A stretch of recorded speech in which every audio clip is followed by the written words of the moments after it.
ஓம் ஸ்ரீ குருவாயூரப்பன் திருவடிகள் சரணம். ஸ்ரீமன் நாராயணீயம் ஸ்ரீ நாராயண பட்டத்திரி அவர்கள் அருளியது. தசகம் 62. இந்திர யாகம். ஸ்லோகம் 1.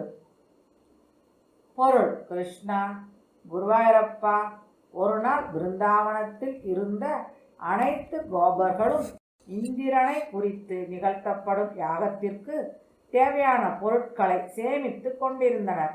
அப்பொழுது நீ இந்திரனுடைய கர்வத்தை அடக்க எண்ணினாய். ஆகவே எதுவும் அறியாதவன் போல் உனது தந்தையிடம் சென்று இந்த ஏற்பாடுகள் எதற்காக என்று கேட்டாய் அல்லவா?